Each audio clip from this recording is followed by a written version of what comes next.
Hey, before we get into the story, make sure to hit that subscribe button so you don't miss more real-life moments like this. The evening began like any other.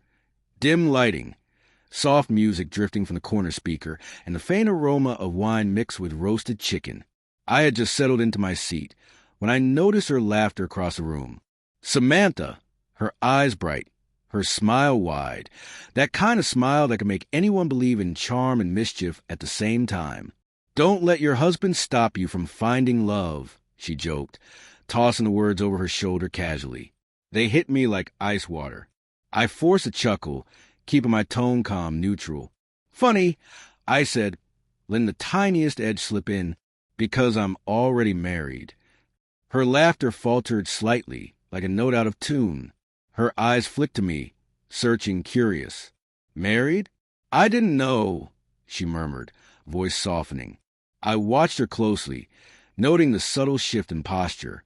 Samantha was playful but not cruel. Yet tonight, there was a dangerous spark, something unspoken that could spiral into complications.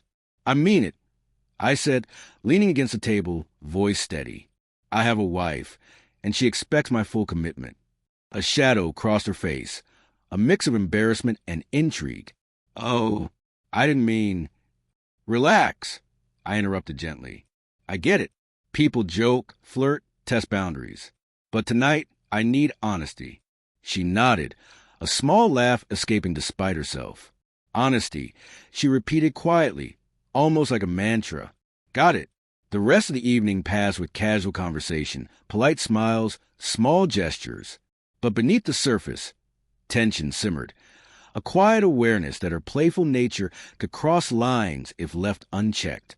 I sipped my wine slowly, keeping discreet watch on her movements. Samantha was magnetic, undeniably charming. Yet my life wasn't a game.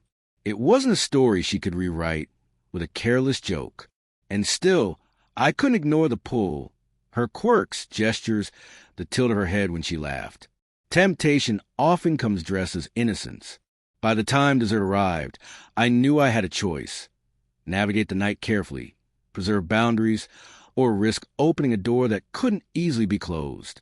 My hands tightened around my fork, a silent reminder of the rules I had set for myself. After dessert, Samantha leaned back in her chair, twirling a strand of hair, eyes glinting with mischief. "You're serious about this marriage thing, huh?" she asked, light but probing. "I am," I replied firmly, tone even. "Not everything is a joke. Not everything can be laughed off." Her smile wavered, and for the first time, I caught a glimpse of something deeper. Curiosity, frustration, maybe even admiration. "You're different," she said softly. "Different how?" I asked, careful not to reveal too much. "You actually stick to what you say. You have principles," she said, leaning forward, elbows resting on the table. "Most people just drift with whatever feels good." Her words lingered.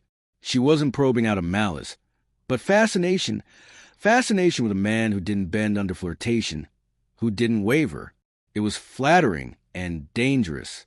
"You have to understand," I said calmly, voice steady. "I'm committed to my wife, to us. What we have isn't for games or conversation starters. It's real serious, and I respect that." Samantha tilted her head, studying me like I was a puzzle. "Real, serious, respect." She repeated the word softly.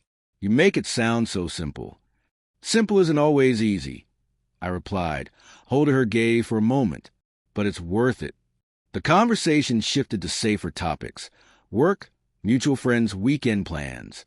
Yet an unspoken tension remained. Every laugh, every glance, every small gesture was a subtle reminder that boundaries could be tested, and charm alone could unsettle even the strongest resolve. When the night ended, I walked Samantha to her car. The streets were quiet, wet from an earlier drizzle, city lights reflecting off the pavement. She paused at the door, looking up at me. "You're really married?" she said softly, almost a whisper. "Yes," I replied steadily, "and happy to be." Her lips curved into a small, respectful smile, tinged with wistfulness. "Good for you," she said, and got in her car. I watched her drive away, feeling relief mixed with lingering tension. The night had been close, intimate in ways it shouldn't have been. Yet I had held the line. Some boundaries are worth protecting, no matter how tempting it is to cross them. The next morning, I replayed the night in my mind. Every word, every glance, every subtle test of limits. Samantha's energy had been intoxicating, yes, but I knew where my life belonged. By mid-morning, I sat at the kitchen table with coffee, sunlight warming the counter. My wife, Rachel, walked in, filling the room with a presence no stranger could replicate. "You seem thoughtful," she said, a small smile tugging at her lips. "I've been thinking," I admitted lightly, "about priorities, choices, about what matters most." Rachel tilted her head, listening. "And us," I said, voice steady. "What we have, what we've built. Some temptations are tests of whether we protect what truly matters." Her lips curved into a soft, knowing smile. "I'm glad you passed," she said, reaching across the table to squeeze my hand. Not everyone would. I squeezed back, relief washing over me. Outside, the city moved in its usual rhythm, strangers living their stories. But in that quiet kitchen, I felt grounded. My life, my marriage, my commitments, they weren't about fleeting charm or playful tests. They were about trust, honesty, and shared history. Later, I ran into Samantha while picking up groceries. Her smile was polite, respectful, no flirtation, no probing. "Hey," she said softly, "everything okay?" "Better than okay," I replied warmly, but kept my distance. I know where I belong. Her expression softened. Understanding, perhaps even admiration. "Good for you," she said again and walked away. I watched her go, the last traces of temptation replaced with clarity and peace. That night, I returned home to Rachel. We shared a quiet dinner, laughter filling the spaces that had once felt heavy with doubt.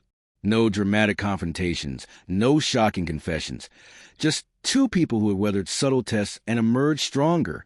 Sometimes life throws temptation, curiosity, and challenge into our paths. It's not about ignoring the allure. It's about recognizing it, facing it honestly, and choosing what matters most. Tonight, I chose what mattered most. Outside, the city lights flickered, but inside, trust and commitment wrapped around us, a reminder that some lines once drawn are worth protecting forever.